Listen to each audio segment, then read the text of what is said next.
Ok, para continuar. Igualmente, como hicimos en cardiología, el sistema renal también tiene una regulación, tanto intrínseca como extrínseca. em, y verán que es muy similar, o al menos los fundamentos son los mismos, porque como les he mencionado, los dos órganos principalmente que se van a encargar de la regulación de los líquidos del cuerpo, por decirlo así, van a ser corazón y riñón. Y hablar de líquidos, hablar de presión arterial. Sin embargo, específicamente en fisiología renal, la regulación va a ser del flujo sanguíneo renal, es decir, de la sangre que ingresa más o menos al riñón, y de la tasa de filtración, que en realidad es lo que hace el riñón. Entonces, como les mencioné, esas teorías de autorregulación o regulación intrínseca, como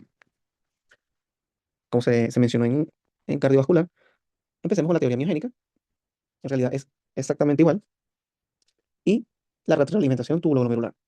Eso es un término que lo van a ver muchísimo en los libros, y no solo de fisiología, sino siempre va a haber un cambio en esta regulación tubulo-glomerular, porque hay una conexión muy importante, que ya se las mencioné, no les voy a decir el spoiler, pero entre los túbulos y el glomérulo. O sea, los túbulos, vamos a decir que es como un chismoso. Siempre el túbulo y el glomérulo sabe el glomérulo sabe lo que le está pasando al túbulo, y el túbulo sabe lo que le está pasando al glomérulo. O sea, siempre los dos están en conocimiento de lo que está pasando en los dos sitios. Esa teoría miogénica simplemente es una vasoconstricción refleja. Las células mesangiales, recuerden que les mencioné que eran contráctiles, ellas, por, por, por estiramiento, su respuesta va a ser contracción. Listo. Ahora, la retroalimentación son los cambios de cuando la mácula densa sensa las concentraciones o los niveles de sodio que llegan allí. No sé si se acuerdan dónde está la mácula densa. En este punto deberían saberlo, si yo se los recuerdo. Esto va a modificar lo que entra o lo que sale de ese glomérulo. ¿Qué es lo que hacen estos mecanismos de retroalimentación? Que en niveles normales de, de presión arterial, vean acá, tenemos presión arterial entre, vamos a decir, 80 y 200. ¿Qué es lo que hace esta regulación? Que si yo tenga cambio de presión arterial, el riñón se mantenga con un flujo constante y con una tasa de filtración constante. Esto está en inglés. Esto es tasa y esto es flujo. Entonces, eso es lo importante, que ante cambios de presión arterial, que como vimos en cardiovascular, la presión arterial va a tener cambios dentro de un rango. Sin embargo, pueden sobrepasar ese rango. Si está por debajo de 80 se pierde esa regulación, pero si está dentro de rangos normales y un poco más allá, lo que hace esta regulación es mantener tasa y flujo constantes. Igualmente lo podemos ver acá. Entre rangos de presión normales, vamos a decir 80, 100, 130, vemos que aquí está lo normal, es donde tenemos filtración y flujo normales. No sé si se acuerdan cuánto eran los valores normales del flujo sanguíneo renal, es decir, cantidad de sangre que le entraba al riñón. Recuerden que era un 20 o 25% del gasto cardíaco, era aproximadamente ¿cuánto? 1000, 1200. Vean que coincide con lo que tenemos acá. Estas imágenes del gaito. Y filtración glomerular, igualmente, en la línea roja, ¿cuáles eran los valores normales? ¿Con qué yo podía calcular la filtración glomerular? Recuerden, con la inulina, con la creatinina. Y el valor normal era entre 100, 120, 112, 105. ¿Cuál es el que les voy a pedir yo? 125. Y vemos que ese es el valor que tenemos acá. Entonces, ante cambios de presión arterial, yo puedo tener una filtración y un flujo constante. El primero que vamos a ver, y el más importante, es retroalimentación tubulo-glomerular. Es decir, mediada por mácula densa y aparato yuxtaglomerular. Alguien que sensa y alguien que responde. Si les dije que era, de cierta manera, una respuesta refleja, bueno, siempre es alguien que sensa y alguien que responde. ¿Para qué? Siempre los mecanismos de regulación, como se lo expliqué en cardiovascular, yo tengo una variable que puede ser modificada por X razón. O se aumenta o se disminuye. Entonces, esa variable que se aumenta o se disminuye, yo voy a tener alguien que detecta ese cambio de la variable. En este caso va a ser sodio, que llega a la mácula densa, pero puede ser presión arterial también. Es una forma, un sinónimo de decirlo.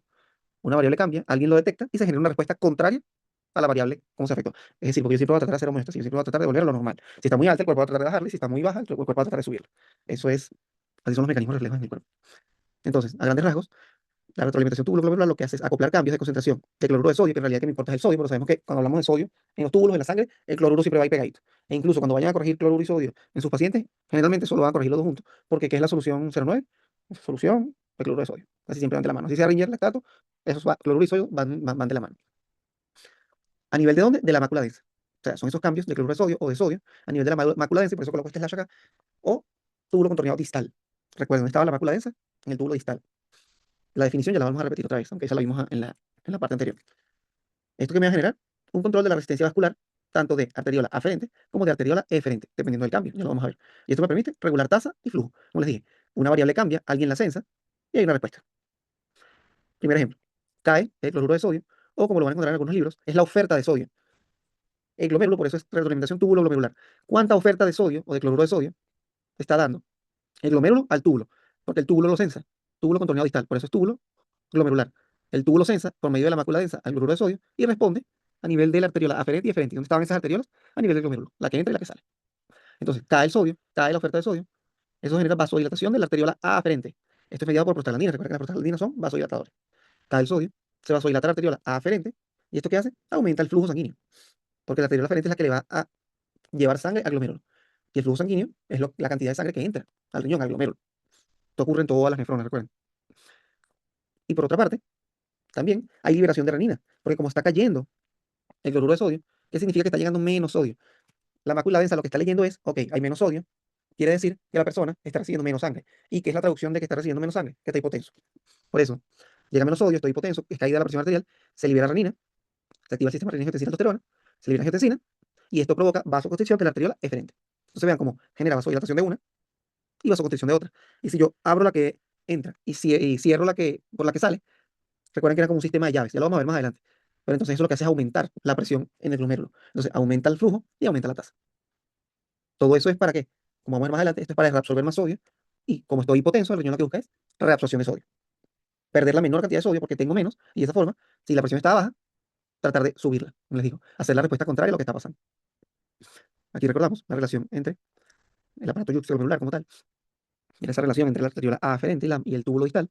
Las células del túbulo distal se modifican, se convierten en quimiorreceptores porque ellas detectan cambios de qué? Cambios de sodio. Y esta es la llamada mácula densa. Túbulo distal, arteriola aferente por la que entra, se filtra, arteriola eferente, y esto sería túbulo proximal. Todo lo que se filtra acá aquí, proximal, da la vuelta, asa de Henle, mácula densa, túbulo distal. Teóricamente lo que pasa es esto a nivel de esquema. Cae la presión arterial, cae la presión hidrostática glomerular, cae la filtración glomerular y cae la cantidad de sodio o de cloruro de sodio en la mácula densa. Claro, porque si cayó la sangre, si baja la cantidad de sangre que entra por aquí, baja la filtración, baja por ende el ultrafiltrado, ¿y qué es lo que va a llegar aquí? Un sodio, un cloruro de sodio disminuido. Eso me genera las dos cosas, lo que hablamos. Reabsorción de cloruro de sodio proximal, ya vamos a ver por qué ocurre esto. Y por un lado, aumenta la resistencia de la arteriola aferente de esta. Esto es simplemente, perdón, disminuye la resistencia. ¿Qué es disminuir la resistencia? Vasodilatación. La mácula densa libera prostaglandinas y se la libera a estas células musculares. ¿Y qué pasa con estas células musculares? Disminuye la resistencia. Se vasodilata esta y a su vez esto libera renina. Y la renina hace que se active todo el sistema renina-angiotensina-aldosterona y aumenta la resistencia de la arteriola eferente. Entonces, yo vasodilato esta, vasocontraigo esta y lo que hace es aumentar la presión en el glomérulo para que filtre la mayor cantidad. Y ello filtra la mayor cantidad. Lo que hace es aumentar la reabsorción proximal de sodio. Reabsorbo mayor sodio, conservo, y simplemente lo que estoy haciendo es lo contrario. Tratar de aumentar la presión arterial, porque lo primero que estuvo afectado fue que bajó la presión arterial. Esto es lo que les mencionaba. La mácula densa funcionan como quimiorreceptores, porque sensan toda la filtración de cloruro de sodio, los iones de cloruro de sodio, que provienen de la filtración glomerular. Esto sería lo contrario. Si aumenta el cloruro de sodio en la mácula densa, por X razón, simplemente porque me está llegando mayor cantidad de sangre, esto lo que va a hacer es que se filtre más y que aumente el flujo de solutos en el túbulo proximal. Es decir, túbulo proximal es mácula densa. La mácula densa va a sensar mayor sodio y en este punto ahora lo que se va a producir es adenosina, porque va a haber muchísima reabsorción de sodio, está llevando mucho, esto requiere mucho ATP, y como requiere mucho ATP, lo que va a generar es ADP y adenosina hacia la arteriola aferente. Esos son vasos constrictores, y eso me va a generar constricción de la arteriola aferente. Como estaba llegando mucho, se contrae la aferente para que llegue menos, cae el flujo sanguíneo renal y cae la tasa de filtración glomerular. Es decir, lo contrario a lo que estaba pasando. Este es un mecanismo más simple, porque, vamos a decir, yo se lo mencioné en algún momento, el riñón está hecho, vamos a decir, excelsamente o está hecho perfectamente para que ahorre sodio. Está hecho perfectamente para que reabsorba sodio. Él está hecho para cuando la persona está hipotensa. Es decir, él está hecho para cuando una persona necesita conservar sodio, está hipotensa y tratar de conservar la presión arterial. ¿Cuál sería la contraparte? Una persona hipertensa.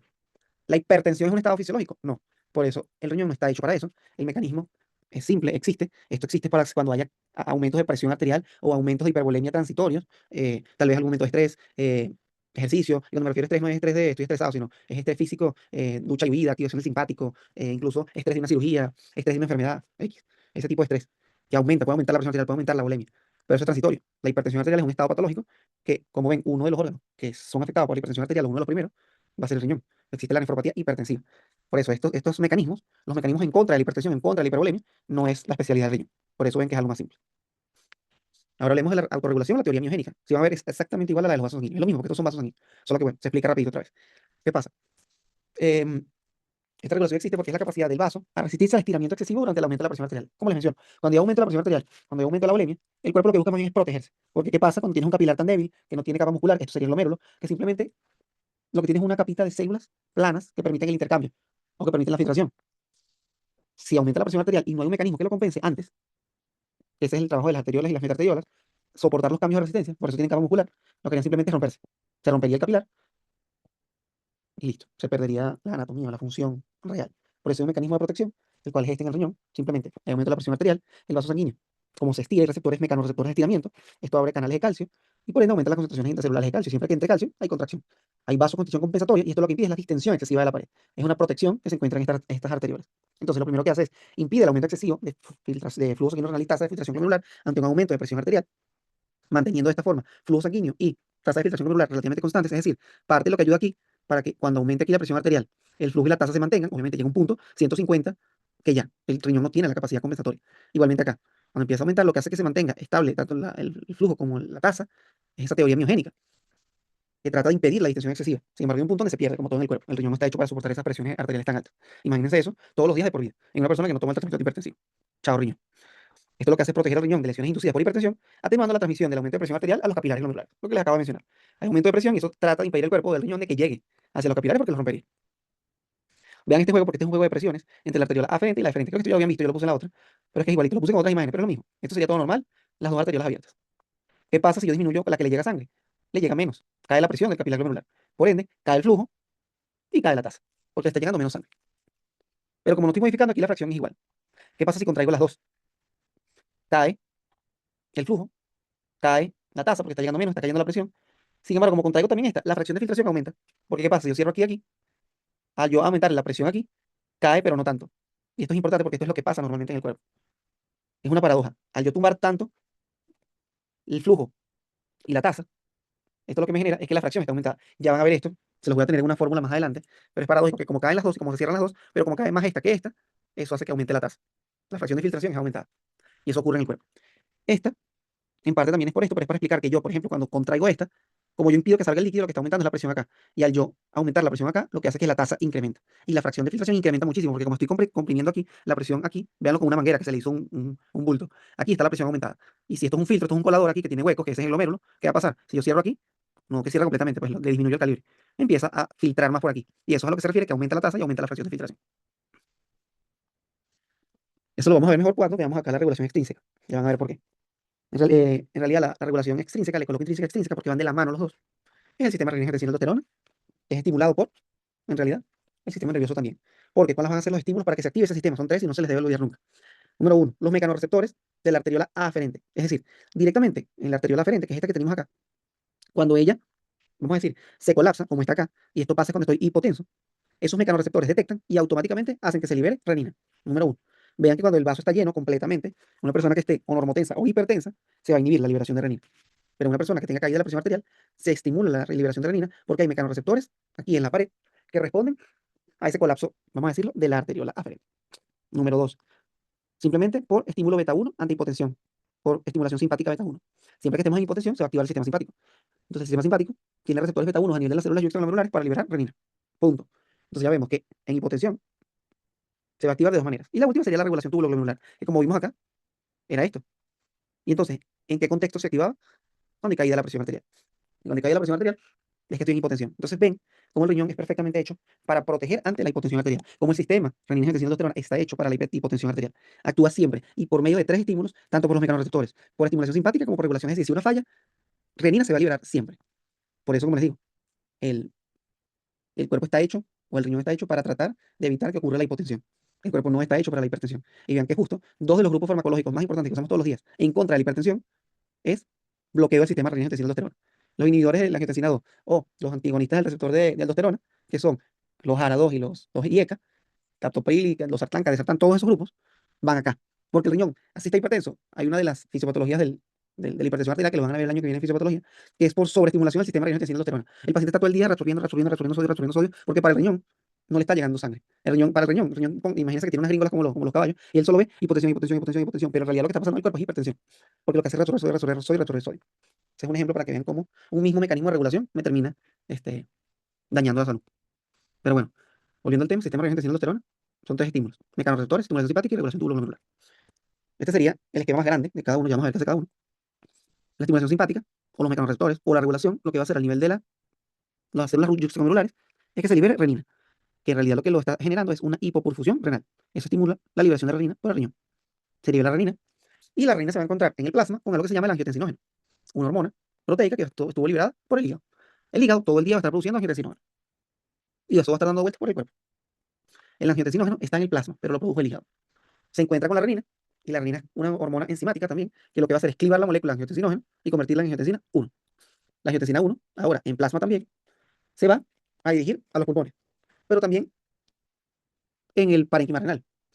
Y antes del COVID, esto era así. Después del COVID, como el COVID se detectó los receptores de enzima convertidora de angiotensina, que casualmente es el mismo receptor que usaba el coronavirus para ingresar a las células, nos dimos cuenta que el receptor de enzima convertidora de angiotensina no nada más está en el pulmón y en el riñón, sino que está en casi todo el cuerpo, sobre todo en el tejido gastrointestinal, eh, incluso en los mismos vasos sanguíneos, hay receptores de enzima convertidora de angiotensina.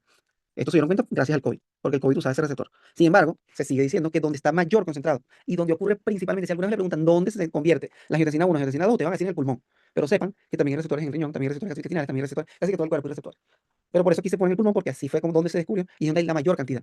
La angiotensina 1 va al pulmón y la enzima convertidora de angiotensina que está en el pulmón la convierte en angiotensina 2. La angiotensina 2 es la gran maestra de este sistema, es la que va a generar prácticamente todos los cambios, no la única, pero sí todos. La angiotensina 2 va a estimular a su vez mayor la actividad simpática, entonces potencia ya lo que estaba activado. También reabsorbe sodio y cloruro y retiene agua. Este es el más importante que vamos a ver más adelante. ¿Cómo hace esto? Este es el netamente renal. Además, va a la corteza de la glándula suprarrenal y libera aldosterona. ¿Y la aldosterona qué hace? A su vez, retiene agua, aumenta la bulimia. Ya vamos a ver las funciones de la aldosterona. Por otra parte, ella genera vasoconstricción. Y si les preguntan cuál es el vasoconstrictor más potente del cuerpo, van a decir angiotensina 2.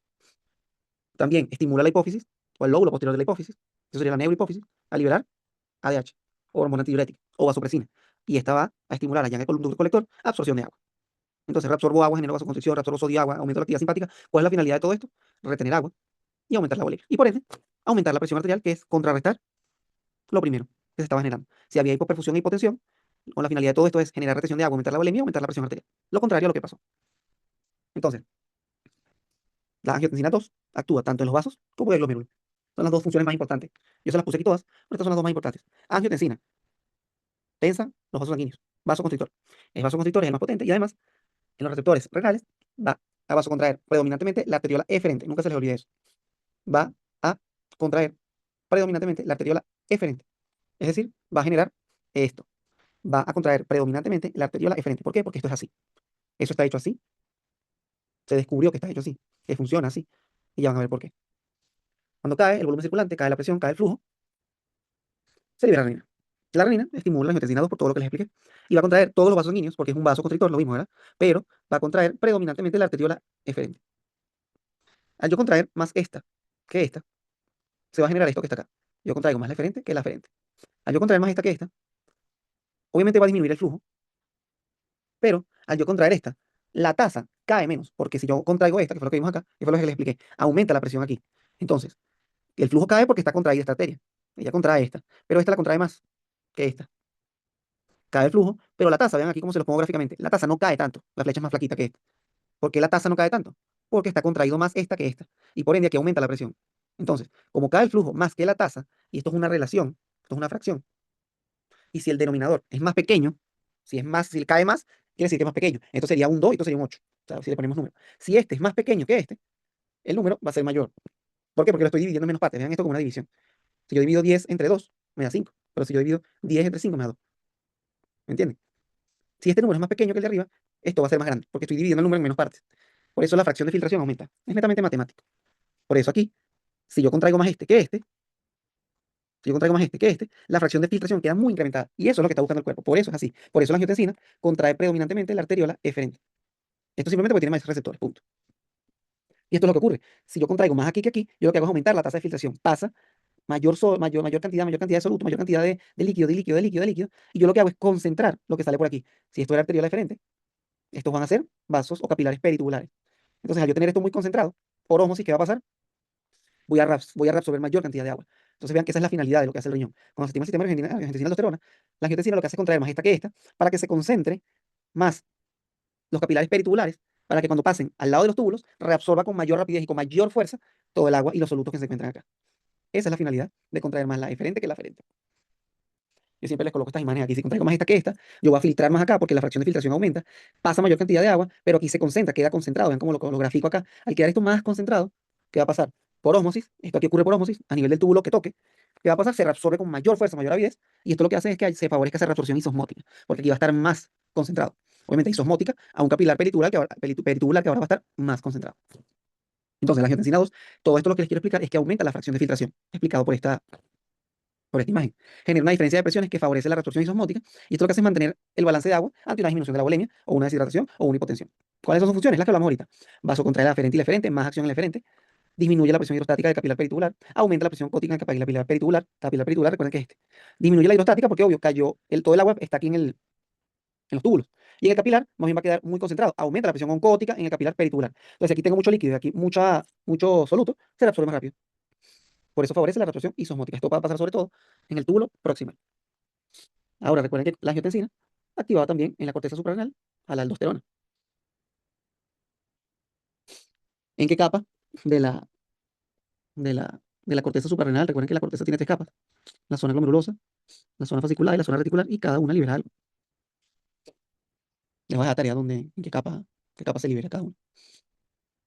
El aldosterona es un mineralocorticoide, por decirlo así de esa manera.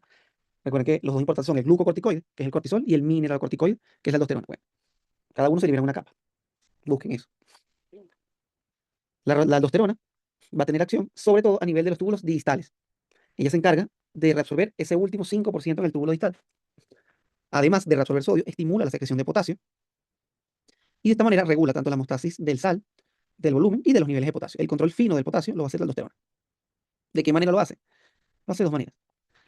Primero veamos cómo ocurre normalmente en el túbulo distal. El túbulo distal normalmente, acá imagínense que esto es túbulo contorneado distal, van a haber dos canales importantes. El canal de sodio normalito, que es un canal de cotransporte de cloruro de sodio, que va a reabsorber sodio. Vean que esto es sangre y esto es lumen. O sea, esto es túbulo. Esto es célula del túbulo, esto es sangre. Todo lo que vaya para acá se reabsorbe, todo lo que vaya para allá se secreta.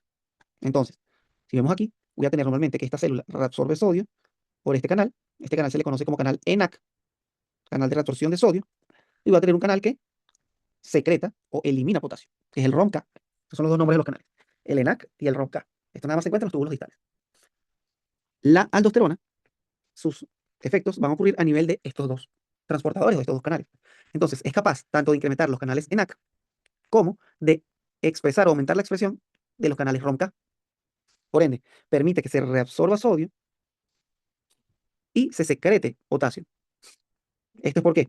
Porque al yo quitarle cargas positivas a la luz del túbulo, esto me va a generar como un déficit de cargas, lo que el cuerpo o la célula van a tratar de necesitar de compensar, eliminando alguna otra carga positiva. Y como tengo el canal de ROMK ahí abierto, estimulado por la aldosterona, simplemente lo que va a hacer es secretar al potasio, porque aumenta su permeabilidad. Se abre el canal gracias a la aldosterona.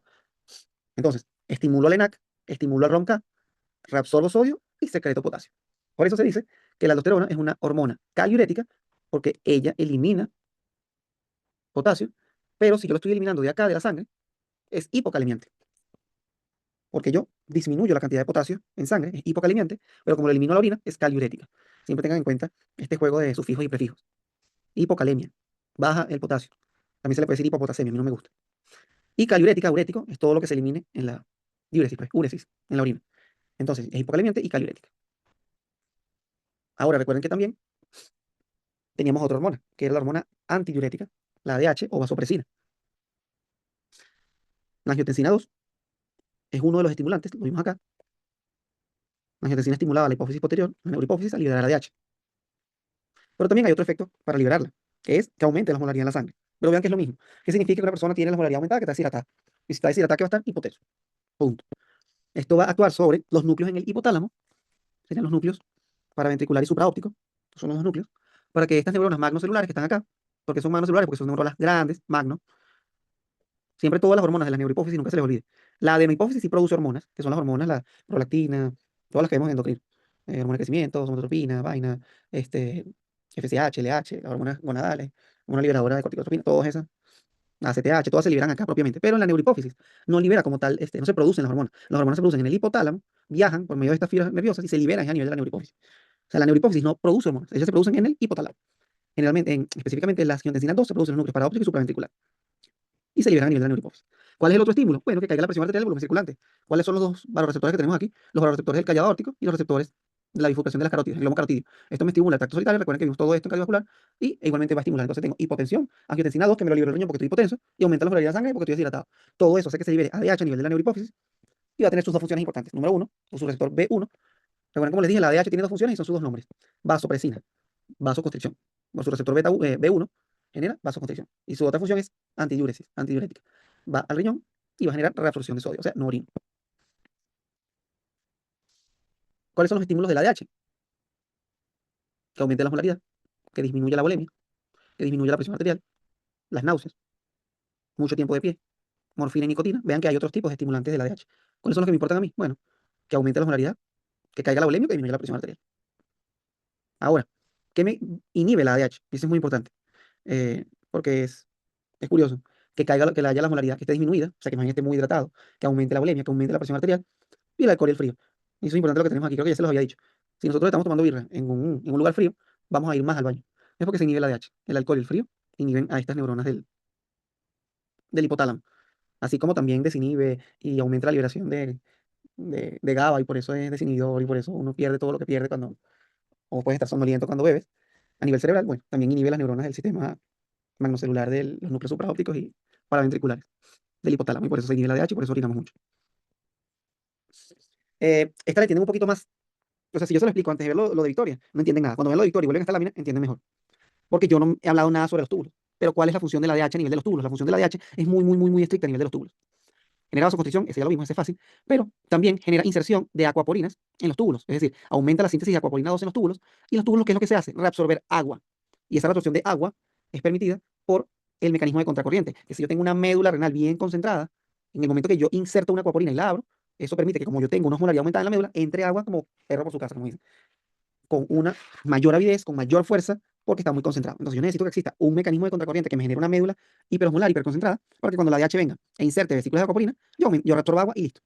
¿Cuál es la función? Aumenta la permeabilidad del túbulo colector al agua, aumenta la permeabilidad de la porción medular del túbulo colector a la urea, generalmente a los receptores UTA1 y UTA3, ese está en discusión, pero el que sí indudablemente aumenta la permeabilidad es el UTA1, que es el receptor, es el canal o el receptor de urea. Recuerden que ese mecanismo de contracorriente, lo que me genera el 50% de la médula hiperconcentrada es la urea, en un 50%. Entonces también es participativo en ese mecanismo de contracorriente. Aumenta la cantidad del transportador triónico, ese que se encuentra en el túbulo, en la porción ascendente de la lanza de Henle. ¿Para qué? Para que yo estoy aumentando la cantidad de solutos en la médula, abro el triónico y abro el de urea. ¿Quién era el otro 50 de esa médula renal hiperconcentrada? El triónico. Entonces vean cómo la hormona antidiurética utiliza una médula renal hiperconcentrada, pero ella también se favorece a que eso ocurra, porque aumenta la permeabilidad de los receptores de urea y aumenta la expresión y la cantidad del transporte triónico. A su vez, estimula la sed, uno de los estimulantes de la sed es la DH, y por eso, en presencia de DH, el flujo de orina va a ser menor, porque yo voy a reabsorber todo el líquido posible, abre receptores de acuaporina, abre receptores de agua, reabsorbo toda esa agua gracias a una médula hiperconcentrada, disminuye el flujo de orina en los túbulos y aumenta la osmolaridad de la orina, es decir, concentra la orina, por eso yo con ADH voy a orinar amarillo oscuro y poquito, porque es un efecto antidiurético. Concentro la orina y disminuyo el flujo de la orina. ¿De qué depende de que la ADH funcione perfectamente? Primero, que la asa de Henle esté indemne, que esté intacta. ¿Qué significa que sea asimétrica? Recuerden que la asa de Henle, en su porción descendente, nada más entra agua. En su porción ascendente, nada más entra soluto, o sea, por el transporte triónico, nada más entran eh, electrolitos. ¿Cómo lo mencionan en los libros? Dicen que la porción descendente es impermeable a los solutos y la porción ascendente es impermeable al agua. Es lo mismo que les acabo de mencionar. Además, tengo que tener un gradiente córtico medular estricto, es decir, un intersticio medular concentrado, que eso lo van a ver con Victoria, el mecanismo de contracorriente, que yo tenga unas basas rectas funcionando en el 50% perfecto para que se dé ese intercambio de contracorriente. Ya van a ver que el mecanismo de intercambio no es lo mismo. Entonces los va a dar Victoria. Que haya una urea en el intersticio, en esa médula, que me permita esa médula concentrada, que aporte el otro 50%, y que, bueno, que la médula renal esté íntegra, que no esté afectada, que no tenga, vamos a decir, enfermedad. Mientras eso se va enfermando, se va perdiendo el mecanismo de contracorriente. En resumen, ¿cuáles son los tres estimulantes del sistema de renina-angiotensina-aldosterona? Vasoreceptores en la arteria aferente, estimulación simpática beta 1 y la oferta de sodio en la mácula densa. Se genera renina-angiotensina-aldosterona con la finalidad de contraer más la aferente que la eferente, aumentar la filtración glomerular, aumentar la reabsorción de sodio en los túbulos proximal, aumentar la sed, aumentar la presión arterial y aumentar la reabsorción o la retención de sodio y agua en el riñón. Todo con la finalidad de qué? De aumentar la presión arterial, porque lo primero que pasó fue disminuir la presión arterial. El riñón está hecho para que caiga la presión arterial y tratar de compensar eso. ¿Cuál sería la regulación extrínseca nerviosa? Porque ya hablamos de la regulación extrínseca hormonal, renina, angiotensina, aldosterona, estos son hormonas. Y recuerda que si tengo una hormonal voy a tener una nerviosa, porque ya la vimos, sinceramente. Por alfa 1, ¿qué va a hacer? Bueno, vasoconstricción arteriolar. Me va a contraer la aferente y la eferente. Y por la estimulación beta 1, libero renina. Listo. Eso es todo. Solo que recuerden que como yo tengo la angiotensina 2 por ahí, por eso se los coloco otra vez, yo puedo contraer esta y esta, pero voy a contraer más esta que esta. Voy a contraer más la eferente que la aferente. Esto simplemente es porque la arteriola eferente tiene más receptores de angiotensina 2. Para finalizar, les dejo acá eh, esta regulación hormonal pequeña, se le llama regulación por eutacóides. Son moléculas, mensajeros, hormonas que se liberan, que actúan como operación paracrina, que están cerca. Angiotensina 2 es el potente vasoconstrictor, pero también tenemos las endotelinas, que ellos son vasoconstrictores, contraen la aferente y la eferente, contraen también el mesangio. La ADH contrae también leucotrienos, lipoxinas, tromboxano, serotonina, todos estos son vasoconstrictores. 5-HT, serotonina. ¿Cuáles son los vasodilatadores? El más potente, el óxido nítrico. Vasodilata tanto aferente como eferente. Prostaglandinas, prostaglandina 2 y prostaglandina 1 y bradiquinina son vasodilatadores de ambos. Y al yo vasodilatar, aumento la tasa y aumento el flujo. Dopamina, péptido natriurético auricular, urodilatina, histamina, son todos vasodilatadores y natriuréticos. Es decir, todo lo contrario. Aquí lo que yo quiero es más bien eliminar sodio. Otro cuadro que tenemos por acá, la noradrenalina. Efectos sobre la filtración. Estos como son vasoconstrictores, todos disminuyen la filtración. La angiotensina, vean cómo lo coloca. O sea, impide que caiga mucho. ¿Por qué? Porque la angiotensina genera esto, es lo que les digo. La angiotensina, como contrae más la eferente que la aferente, ella genera un aumento de presión acá, y como cae más el denominador, aumenta la fracción de filtración. Entonces, teóricamente no cae, sino que impide que caiga mucho. Entonces, vean, los vasoconstrictores, para manera práctica, los vasoconstrictores van a hacer que caiga la filtración glomerular, excepto la angiotensina, y los vasodilatadores van a hacer que aumente la filtración glomerular. Esto sería lo mismo. En otra manera de cuadro, aquí tenemos vasoconstrictor, vasoconstrictor, vasoconstrictor y vasodilatadores. Condiciones que modifican el flujo y la filtración. Bueno, el envejecimiento, como van a hacer ahora nefronas senescentes, cae la filtración y el flujo. Por eso, como a medida que cae el flujo y la filtración, a medida que aumenta la edad, los pacientes ancianos van a tener aumentos de creatinina porque van perdiendo, como les mencioné en la otra clase, mientras voy perdiendo nefronas, va disminuyendo la filtración y va aumentando la creatinina. Hiperglicemia, obesidad, aumenta la tasa, pero hasta cierto punto. Mira cómo te lo aclara acá, a efectos tempranos. Porque generalmente en hiperglicemia, obesidad, incluso también la gente que tiene mucho hormona de crecimiento, hay una hiperfunción. En el inicio de la obesidad hay una hiperfunción gracias al cortisol y al pepsido similar a la insulina de los órganos. Generalmente las personas obesas van a tener mayor, los órganos van a ser más grandes y en un principio van a funcionar más, van a tener mayor funcionamiento. Pero ya cuando es tardío se generan los daños, ahí sí ocurre lo contrario. Primero son más grandes por hiperfunción, en el inicio de la enfermedad, en la diabetes o la obesidad, pero posteriormente, como se van dañando, hace lo contrario, entonces después disminuye. Si yo ingiero mucho cloruro de sodio, aumenta la filtración y la tasa. ¿Por qué? Porque le estoy ofreciendo mucho sodio al riñón. Entonces, si le estoy ofreciendo mucho sodio porque tengo ingesta alta, porque estoy hipertenso, el riñón aumenta la tasa de filtración para eliminarlo, punto. Ahí no lo quiere retener, ahí lo quiere eliminar. Y aquí le coloco de una manera de cuadro para que lo lean, hormonas que regulan y el lugar de acción y los efectos. Aldosterona, ¿dónde actúa? Su función, reabsorción de sodio. Angiotensina, ¿dónde actúa? Su función, reabsorción de sodio. Hormona antidiurética, ¿dónde actúa? Su función, reabsorción de sodio. Péptido natriurético, ¿dónde actúa? ¿Qué es lo que hace? Lo contrario, más bien disminuir la reabsorción y va a eliminar el sodio, porque el péptido natriurético se produce más bien en las aurículas y en los ventrículos, cuando estoy sobrecargado, cuando tengo mucha volemia, o tengo insuficiencia cardíaca. Entonces el cuerpo lo que trata es disminuir la absorción de sodio, péptido natriurético, elimina sodio, sodio en la orina, natriuresis, y disminuye la presión arterial. Y bueno, eso sería todo, ya el complemento de la clase. Muchísimas gracias.